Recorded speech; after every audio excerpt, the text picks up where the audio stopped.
हम बात कर रहे थे पैथोफिजियोलॉजी पे। Due to any etiological factor, example टू पे बीटा हिमोलाइटिक स्ट्रेप्टोकोकाई बैक्टीरिया। जैसे ही बॉडी के अंदर एंटीजन एंटर करेगा तो बॉडी के अंदर एंटीजन एंटीबॉडी कॉम्प्लेक्स बनेगा।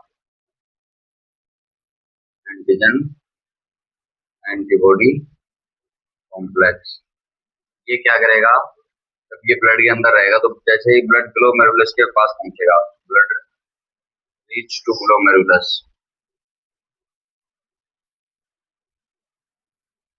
तो क्या करेगा कि ग्लोमेरुलस में स्कार फॉर्मेशंस, इंफ्लामेशंस डैमेज कर देगा ग्लोमेरुलस। इंफ्लामेशंस, स्कार फॉर्मेशंस के बाद क्या कर देगा, डैमेज कर देगा इसको ग्लोमेरुलस। ये हो गई इसकी पैथोफिजियोलॉजी।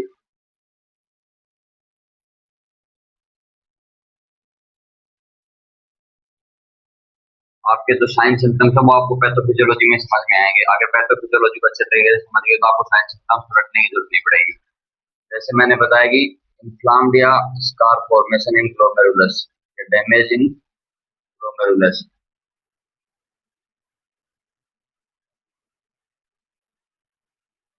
इन्फ्लामेशन होगा ग्लोमेरुलस में, सीधी सी बात है उसकी एक्टिविटी डिक्रीज होगी, जीएफआर डिक्रीज होगी, ग्लोमेरुलर फिल्ट्रेशन रेट डिक्रीज होगी।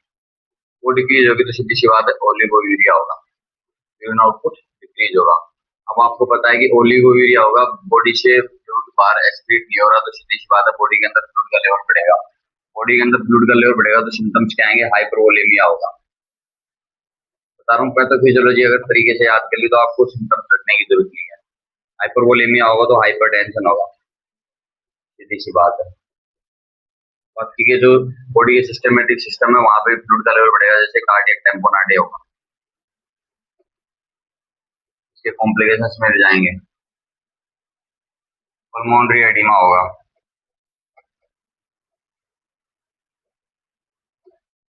ये सब हो रहे हैं ये ग्लोमेरुलस डैमेज होने की वजह से। जीएफआर डिक्रीज हो गई, ओलिगोयूरिया हो गया, उसकी वजह से हाइपरवोलेमिया होगा, हाइपरवोलेमिया होता है हाइपरटेंशन हो गया, कार्डियक टेम्पोनार्डे हो गया और पल्मोनरी एडिमा हो गया। कुल मिला के बॉडी के अंदर ओवरऑल फ्लूइड का लेवल इंक्रीज हो गया। इसके अलावा सिम्टम्स आएंगे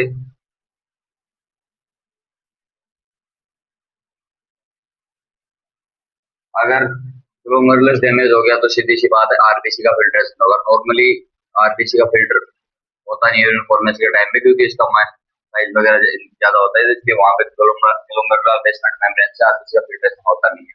बाकी इसकी वजह से ग्लोमेरुलनेफ्राइटिस, ग्लोमेरुलस डैमेज हो गया तो आरबीसी का फिल्ट्रेशन होगा। आरबीसी फिल्टर होगी, कितनी फिल्टर होगी, लेस देन 3.5 ग्राम पर डे यूरिन में पास आउट होगी आरबीसी, लेस देन 3.5 ग्राम पर डे।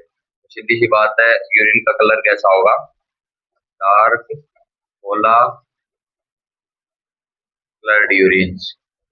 ये क्लासिकल फाइंडिंग मिलती है, classical finding of the glomerulonephritis. RBC filter होगी, आरबीसी कलर रेड कलर का होता है, इसलिए यूरिन का कलर होगा dark cola coloured urine.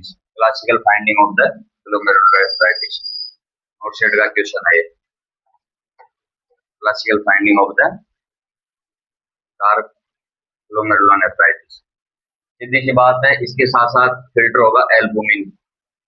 Albumin भी यूरिन में पास आउट होगा, एल्बुमिन यूरिया होगा, क्योंकि ग्लोमेरुलस डैमेज होगा। नॉर्मली एल्बुमिन यूरिन के अंदर नहीं मिलता है, बट ग्लोमेरुलस डैमेज होगा तो एल्बुमिन भी यूरिन के अंदर पास आउट होगा। तो सीधी सी बात है एल्बुमिन का काम क्या होता है, ऑन्कोटिक प्रेशर को मेंटेन करना, फ्लूइड को ब्लड वेसल्स के अंदर रखना। ठीक है, तो अगर जैसे एल्बुमिन फिल्टर हो गया, एल्बुमिन फिल्टर हो गया तो क्या होगा, ऑन्कोटिक प्रेशर डिक्रीज होगा। ऑन्कोटिक प्रेशर डिक्रीज होगा तो फ्लूइड क्या होगा, शिफ्ट होगा थर्ड स्टेज के अंदर, क्योंकि वो ऑन्कोटिक प्रेशर को मेंटेन एल्बुमिन करता है। नॉर्मल ऑन्कोटिक प्रेशर होता है 25 mm of Hg, इसमें से 22 mm of Hg को मेंटेन करता है एल्बुमिन। एल्बुमिन कम हो गया तो ऑन्कोटिक प्रेशर कम हो गया, ऑन्कोटिक प्रेशर कम हो गया तो फ्लूइड शिफ्ट होगा, फ्लूइड शिफ्ट होगा तो एडिमा होगा। इसके सिम्टम्स होंगे। ये मैंने पैथोफिजियोलॉजी के थ्रू बताया है, मैंने आपको इसका रीजन बताया कि ये होते क्यों है, डार्क कोला कलर क्यों होता है, एडिमा क्यों होता है, हाइपरवोलेमिया क्यों होता है, हाइपरटेंशन क्यों होता है, कार्डियक टेम्पोनार्डे क्यों होता है, पल्मोनरी एडिमा क्यों होता है। अब बात करते हैं अपन इनके साइन सिम्टम्स की, इसकी पैथोफिजियोलॉजी होगी। इन चीजों को रटने की जरूरत नहीं पड़ेगी अगर आप एकदम कंसेप्ट अच्छे तरीके से पढ़ लिए, hypervolemia, hypertension, pulmonary oedema, cardiac tamponade, ये चीजों बिल्कुल रटने की जरूरत नहीं पड़ेगी अगर आपके अच्छे तरीके से कंसेप्ट क्लियर हो गए तो। कंसेप्ट क्लियर होंगे पंकज स्मॉल है। साइन सिम्टम्स की बात करते हैं आपसे। सबसे पहले मैंने बताया था ओलिगोयूरिया। अगर आपको पूछे earliest clinical finding, directly question में मेंशन करेगा अर्लीस्ट क्लिनिकल फाइंडिंग, तो बोलना आप ओलिगोयूरिया या फिर हिमेचूरिया। क्यों? क्योंकि मैंने बताया था कि आरबीसी यूरिन में पास आउट हो रही है, तो उसके क्या होगा? हिमेचूरिया। आपको पूछे कि classical clinical finding, classical clinical finding होगी डार्क कोला कलर्ड यूरिन,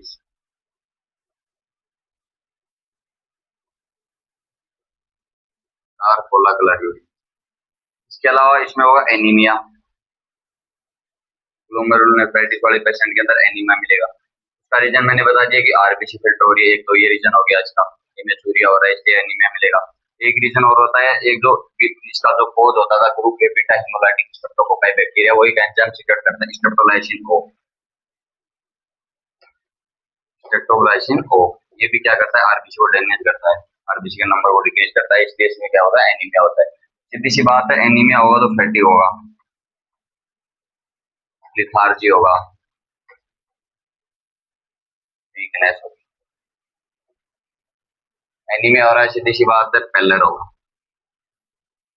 ये हो गए सिम्टम्स इसके। इसके अलावा होगा सिम्टम्स में एजोटीमिया होगा, सीधी सी बात है ओलिगोयूरिया हो रहा है, यूरिन से अपने बॉडी से जो नाइट्रोजनस वेस्ट है वो बाहर नहीं जाएंगे, क्योंकि यूरिन के थ्रू नाइट्रोजनस वेस्ट बाहर निकलते हैं। तो अगर oligo urine pass out decrease हो गया तो नाइट्रोजनस वेस्ट बाहर नहीं जाएंगे, ओलिगोयूरिया हो रहा है, सीधी सी बात है एजोटीमिया होगा। कंफ्यूजन वगैरह भी बढ़ेगा अगर बॉडी में एजोटीमिया का लेवल बढ़ेगा, अपने बॉडी के अंदर, ब्लड के अंदर नाइट्रोजन स्पेस का लेवल बढ़ेगा क्योंकि यूरिन आउटपुट डिक्रीज हो गया। इसके अलावा बात करते हैं तो मैंने बताया था कि एल्बुमिन फिल्टर होता है, तो एल्बुमिन में ऑन्कोटिक प्रेशर डिक्रीज होगा तो एडिमा होगा।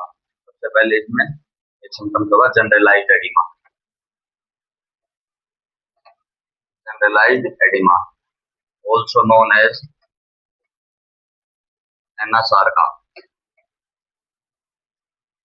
Also known as dropsy. आपको अगर पर्सनली पूछे तो एडिमा बता देना, जनरलाइज्ड एडिमा। अगर इसी स्पेसिफिक साइड पूछे तो फर्स्ट मोस्ट कॉमन कहाँ दिखेगा? सबसे पहले तो पेरी ऑर्बिटल एरिया में, पेरी ऑर्बिटल एरिया में आपको एडिमा दिखेगा। इसका रीजन पूछे कि सबसे पहले यहीं क्यों दिखेगा? क्योंकि यहाँ पे लूज एल्यूलर कनेक्टिव टिश्यू होते हैं, फ्लूइड को शिफ्ट करने के लिए प्रेशर कम लगाना पड़ेगा, और जगह पे अगर फ्लूइड शिफ्ट होगा तो प्रेशर ज्यादा लगाना पड़ेगा। पेरी ऑर्बिटल एरिया में लूज एल्यूलर कनेक्टिव टिश्यू होते हैं, इसलिए प्रेशर को कम लगाना पड़ेगा, इसलिए इजीली एडिमा वहाँ पे। अगर इसके अलावा और